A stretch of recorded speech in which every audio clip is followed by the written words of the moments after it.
Welcome to Dance Games Daily, where I talk about dance games every weekday, except for yesterday, because I was driving from...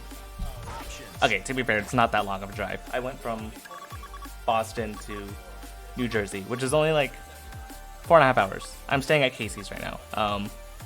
This is also his microphone. And I'm not sure what the good speaking angles are for this microphone, which is why it's in my face. But I think it sounds pretty good. I did a test with it a couple times, and it's really good. For today's video, he actually owns SMX, like not just the pad to play ITG, but also the full touchscreen monitor with the game PC attached to the back of it to play like the official SMX game. So today's video is just going to be kind of me clicking through my VOD of it, and just kind of sharing my first impressions of playing this game, and what my experiences were.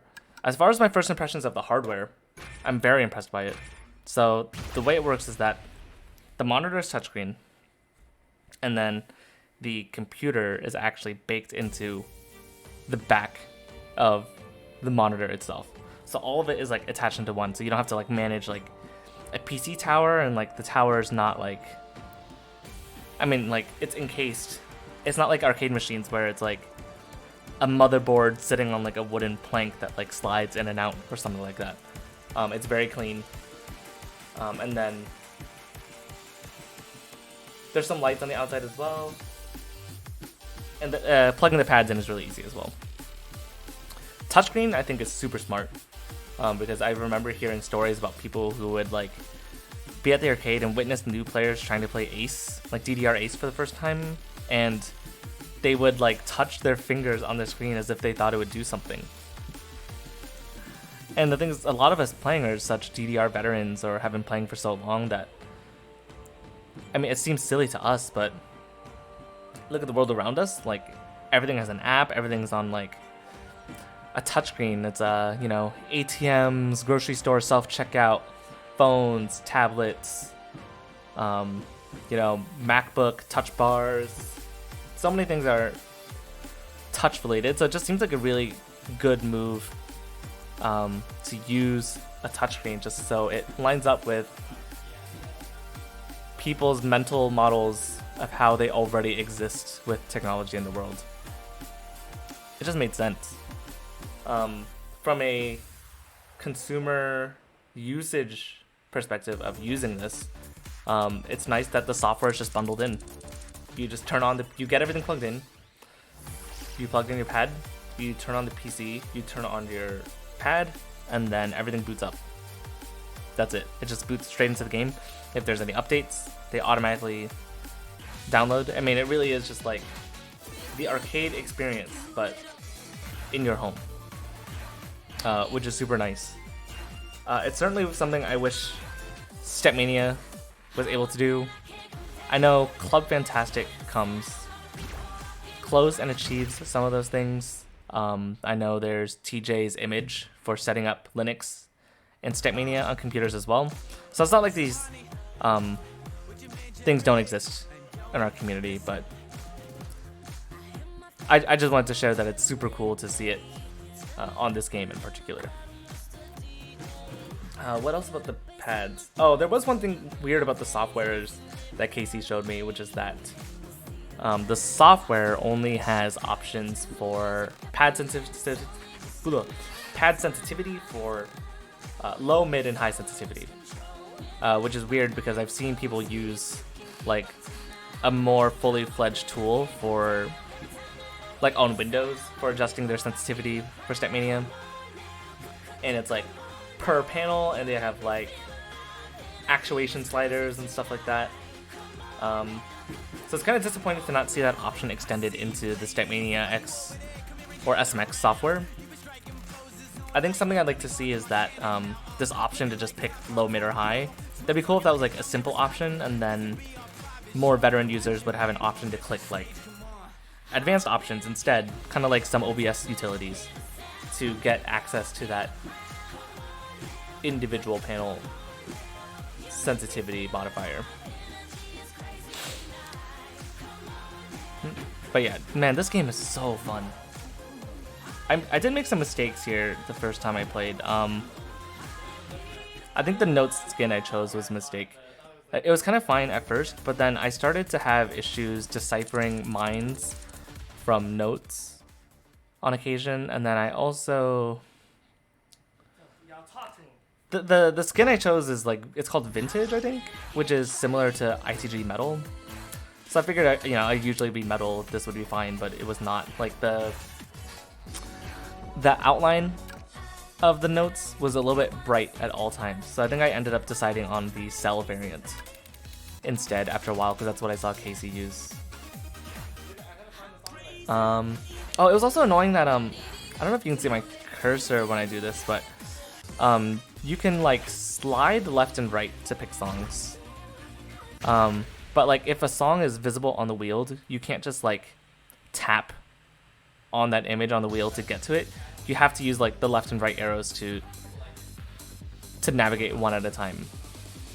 So that's another thing I wish was possible, is just to click on the image to navigate directly to that if it's in view. But overall, like, there were some elements I had to learn. There's like long mines, which was weird at first. I was like working very, very hard to try to like avoid those, and then Casey told me that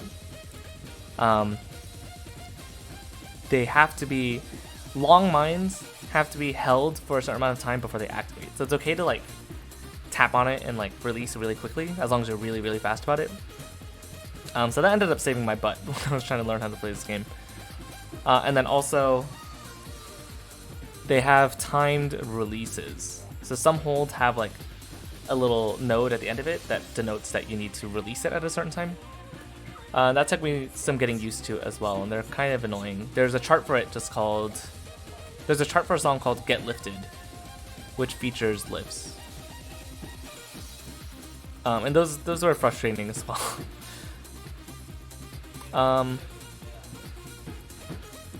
Oh yeah, and then rolls, they have to be hit a certain number of times, which is kind of cool. It's an interesting variant on how rolls worked in original ITG that is a little bit more controlled. But I think overall, I just really enjoy learning how to play new stuff. I think that's why I really enjoyed playing Samvoltex so much for a long time. That's why I enjoyed Tech initially. I mean, I still like Tech, but I think that's how I got into it. It was because there's just like new things to learn and new ways to play the game that were really intriguing to me to try to figure out. Kind of like a puzzle. Another time I really felt like I was having a lot of fun just learning new content is playing Pump It Up doubles specifically. So learning particularly things like just the general doubles patterns, but then like half doubles patterns, mostly stuff, like in that center four. I still can't read brackets. Kind of like tap hold patterns and stuff like that. Was just a lot of fun to learn and Pump It Up as well. And I think, oh yeah, I was gonna say this as well, is that I've been playing 4-panel stuff for over a decade at this rate. Like a decade and a half. So, and especially if you consider that the way that we chart for 4-panel is pretty rigid in the sense of like what rules we've put in place for what is acceptable to chart and what is not acceptable to chart. It's been a while since I've felt like I had to learn new things to play 4-panel. But some charts have proven me wrong. Like, I really thought Lick It by Scripps was... Wait, no, that's not by Scripps. That's a Talkion chart.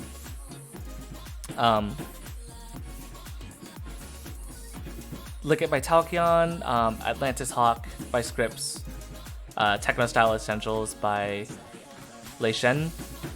Those are all just like really refreshing experiences to try to learn how to do something new.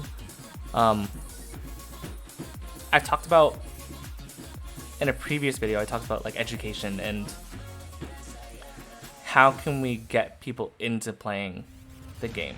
So I think at its core, we have kind of like infrastructure for getting people into the game as like the lowest denominator for things that need to be improved on. Oh dang, that's a good score. 15 perfects. Education at its core, just to get people set up and playing the game. That's a start. And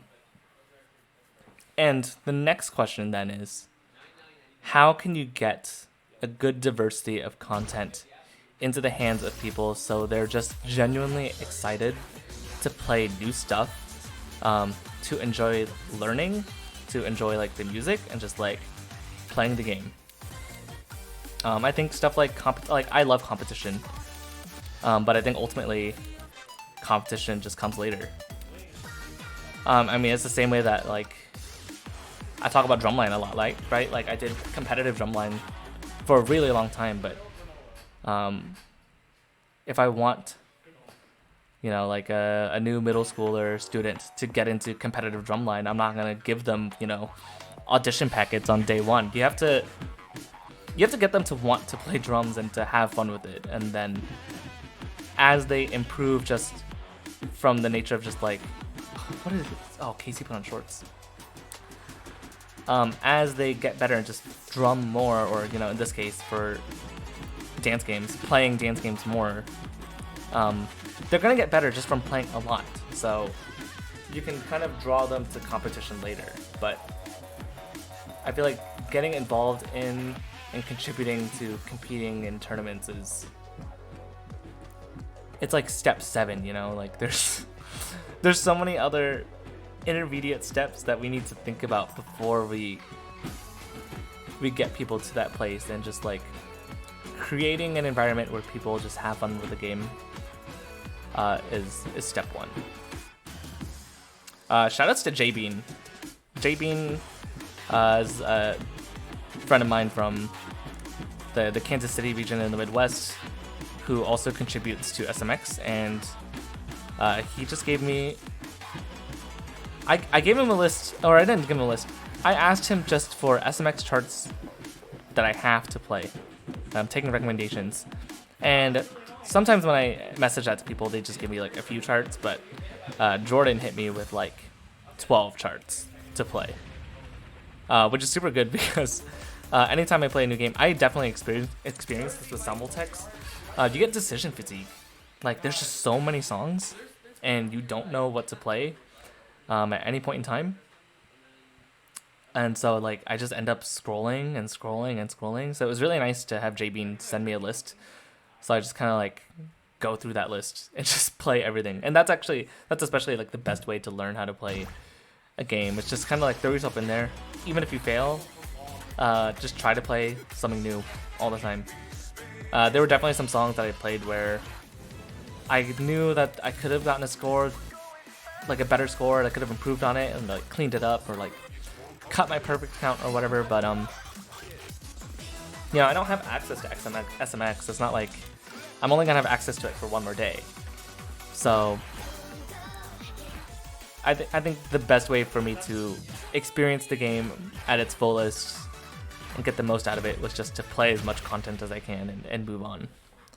The only exception to that, I think, is if I go towards the end here, my phone's in the way. If I go towards the end here, I think I was grinding. Yeah, this is the hardest song of the game, I think. Let's go to the start of this. Oh yeah, I failed it already. The hardest song in the game is Max 428, which I heard actually got nerfed. I think this is the chart that used to have 30-second note drills. 30-second note drills at 428 at the ending. So I'm glad that got nerfed. This is the only song I grinded, and not for score. It was just to pass it because I think it's the only 27 in the game, and the stamina player in me, you know, I'm a stamina player at heart. Really, really wanted to pass it, so I just played it over and over again. I'm trying to determine if I think this chart is good, but I certainly don't care. I think I just had a lot of fun trying to figure it out and exhausting my body. I know I didn't. I eventually keep trying it to the point where it got really hot in here and there's no fan, so I took off my shirt. Gasp. So lewd.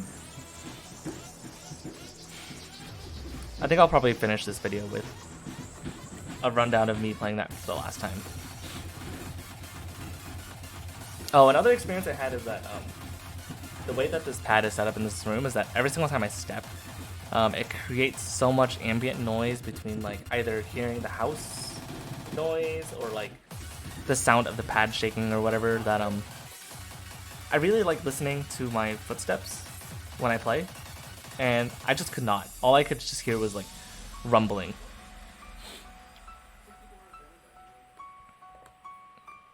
Let's try to skip to the run where I do it. Oh, that was the clear. Oh yeah, see, I'm shirtless.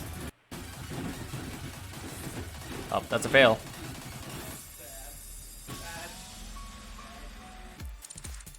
It gets really, really fast at the end, so what Casey recommended for me was to try to read it on 1.5. Because the ending gets really fast. But then 1.5 made it hard to read the beginning because the notes were too close together. So I opted for 1.75, which ended up being too hard because then the ending was too fast. But I think it ended up working out in the long term because because I was able to use reading it on 1.75 as an opportunity to learn what the patterns looked like in the slow sections. That way, when I went back to 1.5, I wasn't as lost reading those patterns and those rhythms, which made the ending easier then because I was actually reading at a reasonable speed for how fast the ending was. The room kind of got dark, so looking at this foot cam is not super helpful to see how my form is. There's just a lot of flashing lights. But I'm definitely, because it's like a stamina thing, I'm trying to conserve as much energy as I can, and the only way I know how to conserve energy is to use like my quote-unquote like ITG form, which is like mostly flat-footed.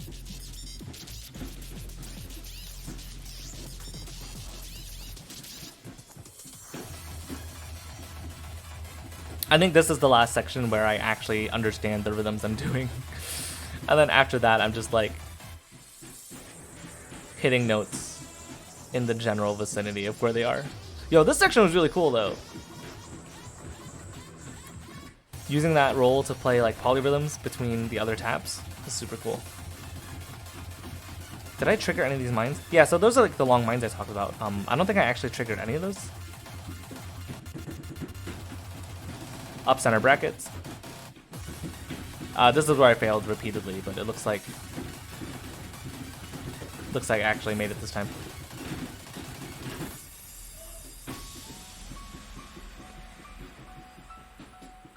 Yeah, this game was fun. I'm definitely gonna play like a full 2-hour set tomorrow.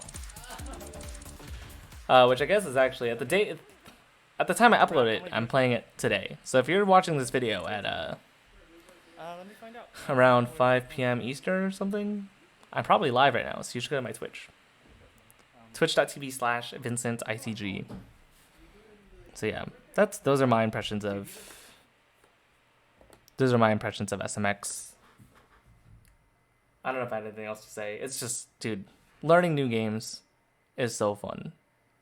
Shoutouts to McGB, another person who loves to learn new games and plays like 7 of them. What games do you play, dude? Like Poppin', 2DX, Samvoltex, DDR, Pump. You know, we'll lump in like ITG, TechStam with DDR because it's all like 4-panel. There's got to be other games you play too that I'm missing out on.